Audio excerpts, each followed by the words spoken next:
Oh, welcome everybody. My name is Billy Williams. It's my pleasure to welcome you to our third annual convening of Societies Consortium. So today we have a gathering of over 120 representatives from our 125 members. I think this is phenomenal. It's unfortunate that we could not meet face-to-face this year, but we had a great virtual session last year, and we expect nothing less than that for our convening this year. So I'm going to take a few minutes to say a few words before I turn it over to Jamie Lewis Keith to set the context for today. But I just wanted to say that your participation here with us is just a great demonstration of our collective leadership by all of our societies to address sexual and intersecting racial and other identity-based harassment, to advance inclusion of all talent and equity, integrity, and excellence into the field. So in our first 2 years, we focus very heavily on foundations for actions by producing high quality and time efficient and cost-effective methods for inclusive policies and other shared actions. So here, I just want to talk a little bit about some of the examples of the things to highlight of what has happened over the past 2 years. We have the three-stage roadmap for the journey to include inclusion with links to resources suitable for each stage. We have model practices, model policies and short forms. We have hot topic webinars and more informal brown bag sessions. We have an annual meeting, members convening. We also have a compendium of resources for the consortium members and their societies and for others, and so much more. So in this third year and beyond, we are building on these foundations with an emphasis on member engagement and producing more operational tools and support for implementing inclusive policies and practices. And we're increasingly focusing on intersectionality of gender and race, on LGBTQ plus aspects of gender, and on increasing our leadership footprint and impact on the fields with these items: an incident information sharing initiative for societies, a case study library, and other things underway. So we know we have more work to do together in these areas and must renew our collective commitment to do so.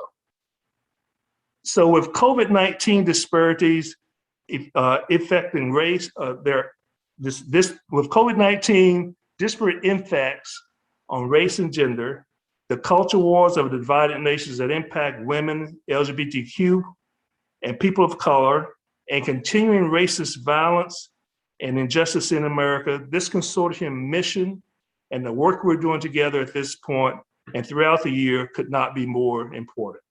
So thank you all for joining us today and for all that you do throughout the year in your societies to advance our mission. And I also want to thank the many members who are out there, many of you today.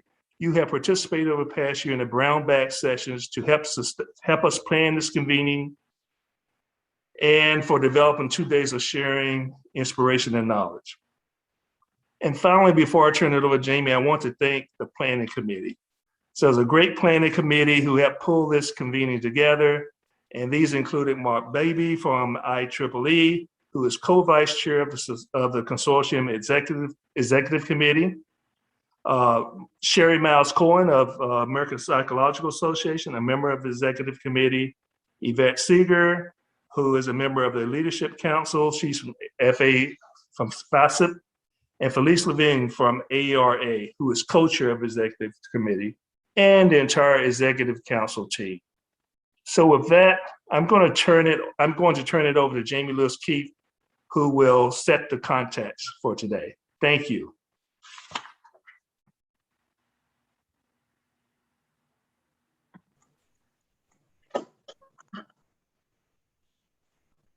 Hi, everyone.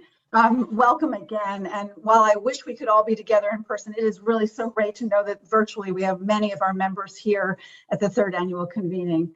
Society leaders take notes. This convening and other consortium instructional programming qualify for ASAE CAE credit, and details are linked in your attendee materials. Building on the themes from 2020, this year's convening will focus on giving meaning to the world context in relation to the consortium's mission.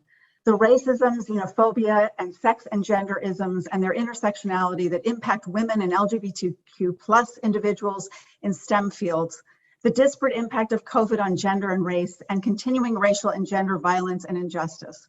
We must always recognize that changing this landscape is a journey, a marathon, not a sprint. Success requires a continuous loop of action while rolling on down the road. Start wherever you are and keep progressing. No one can do everything at once, but engage in self and field assessment along the way to identify issues and priorities for progress. Commit to repeating efforts. This is not one and done work. Build on what's been done, assess impact, adjust, and keep improving. As societies continue to build their inclusive policy foundations, which the consortium will continue to support, we are also pivoting to focus on a support for your implementation, helping you to solve specific high priority problems of practice that you are grappling with in your work back home to eliminate barriers. To ease these burdens, this convening and the consortium going forward are focusing on harnessing the benefits of the knowledge and experience of this truly extraordinary community with support from consortium leaders and experts. Day one will focus on assessing where we are in STEM now and our vision for where we're going in the future, a future that transforms the current landscape toward equity and inclusion. We will briefly share the mission, values, vision, and goals from the consortium's 2021 strategic plan Lite effort, which will drive our work for the next 2 years.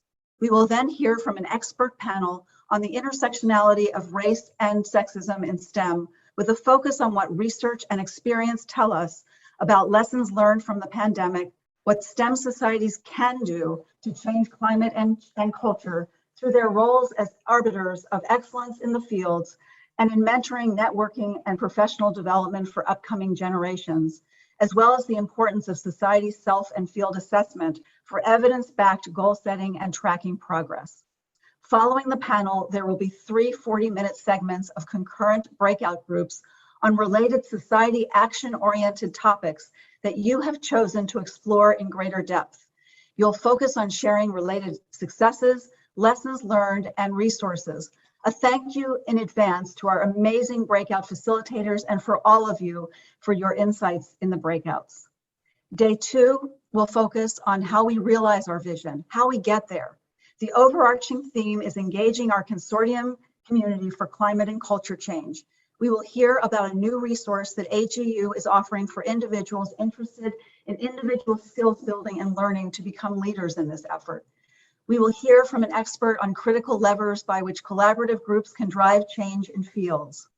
Recognizing that societies are at different stages of the journey, we will hear from another expert on ways to assess where you are, set priorities, and establish goals and metrics to help societies invest in actions with impact wherever you are on the journey.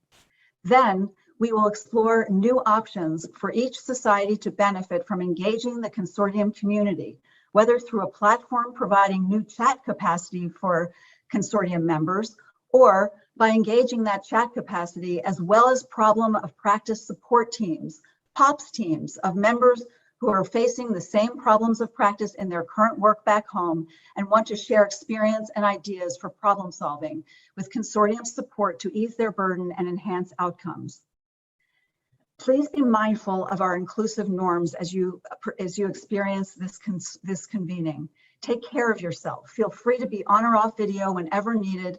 Take a bio break, hydrate, and snack. This is one of those benefits of being virtual. Don't comment on anyone's appearance or whether they're on or off video, even in jest or as a compliment. Share the air and respect everyone. Be succinct. If you speak, make room for many other voices as well, but please do speak. Critique ideas, not people. And please don't interrupt others, but do expect facilitators to interject if needed to make sure our inclusive norms are being embraced.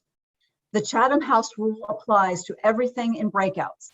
Use the learning, but don't identify speakers, participants, or organizations. On the right are contacts who can help you with technology issues or any conduct concerns.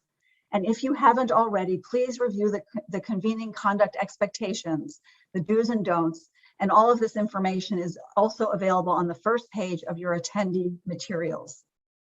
Here are some tips for the day.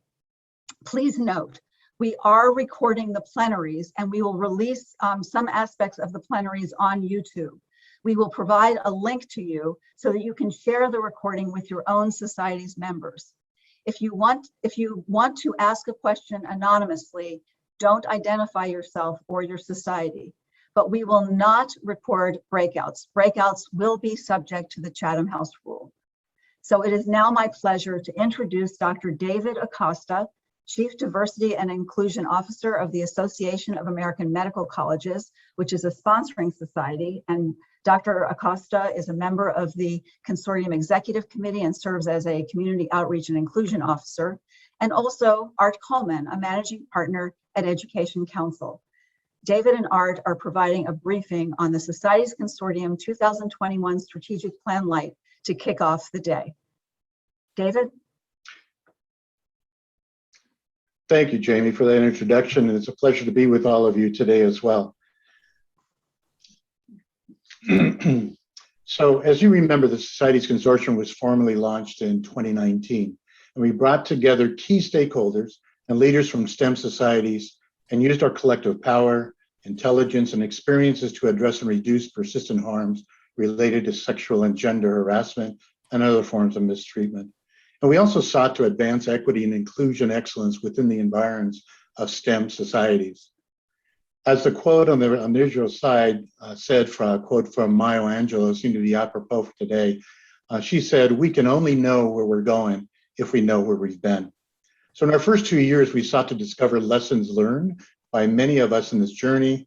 We leveraged the benefits of a community support and experience and provided effective, timely, cost-effective model policies, policy law guidance, resources and tools to enhance the impact as a collective body.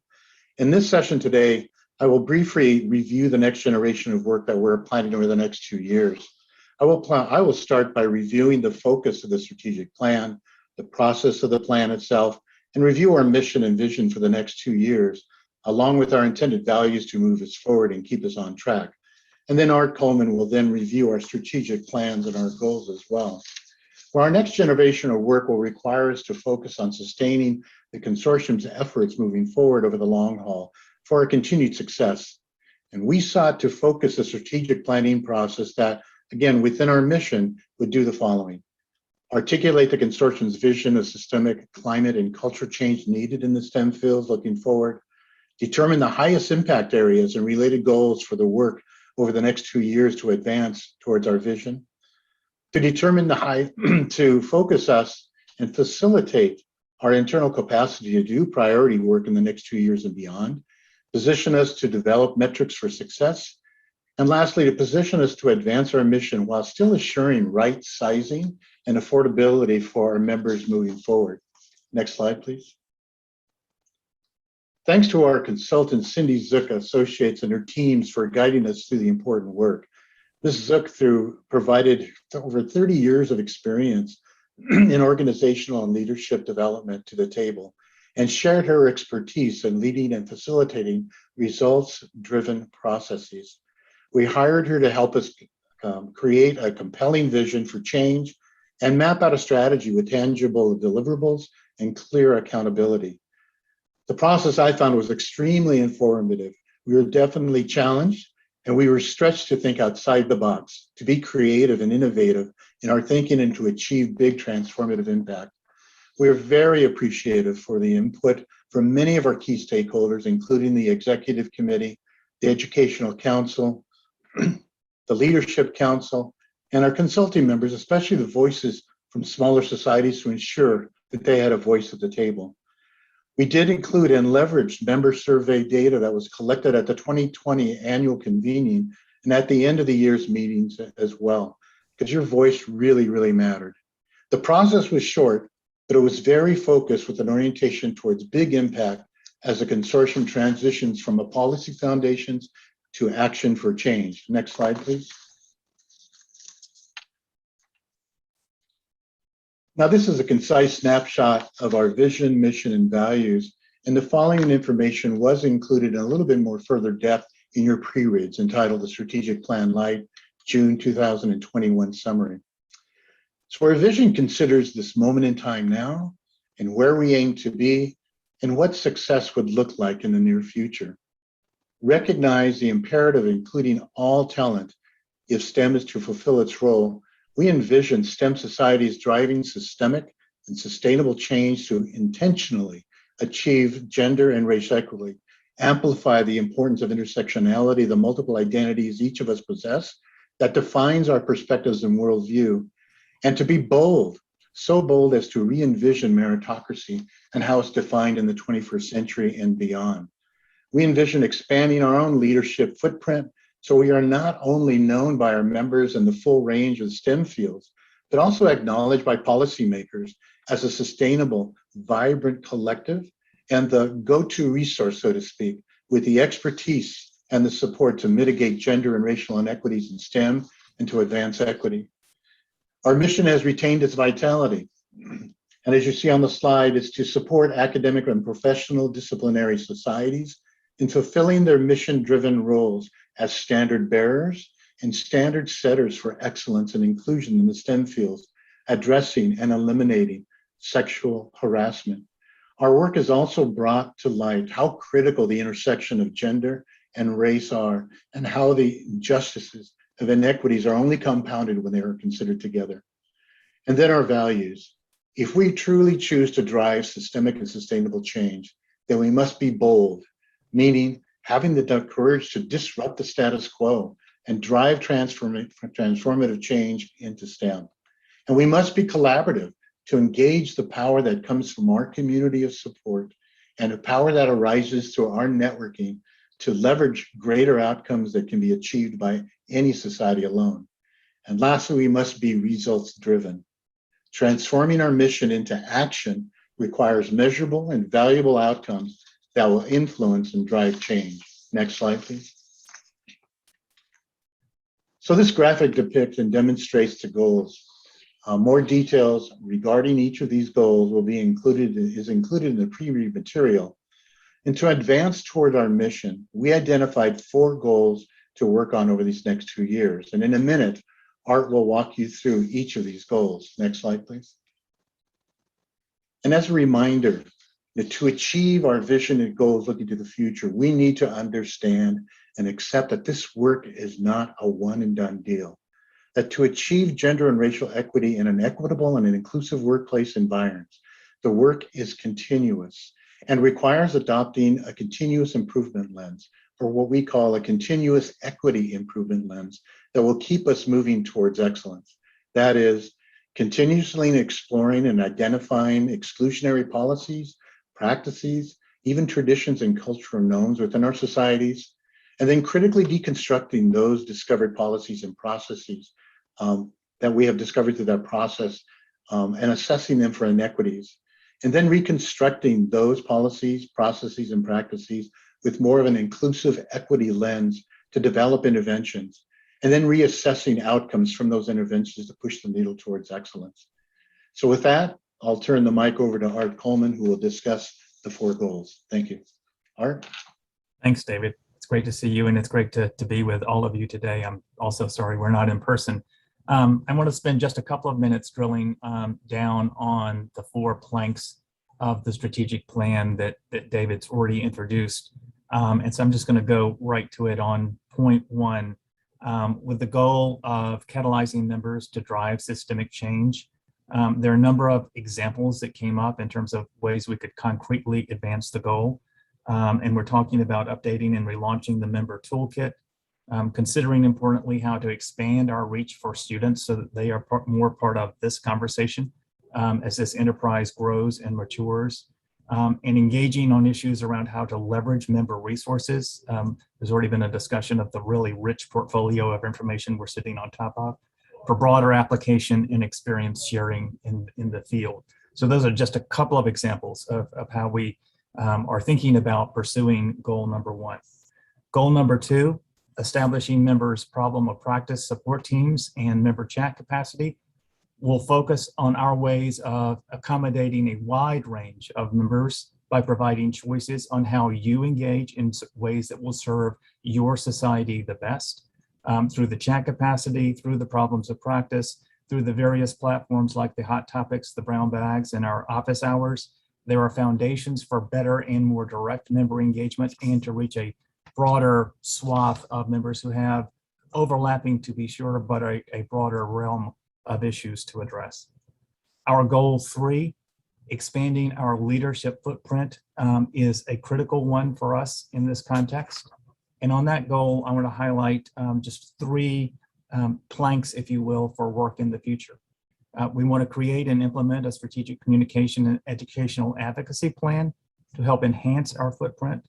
We want to identify and elevate awareness of initiatives and research that will have impact in the field. And you see 2 of those potential initiatives, some already underway, that will be part of that enterprise.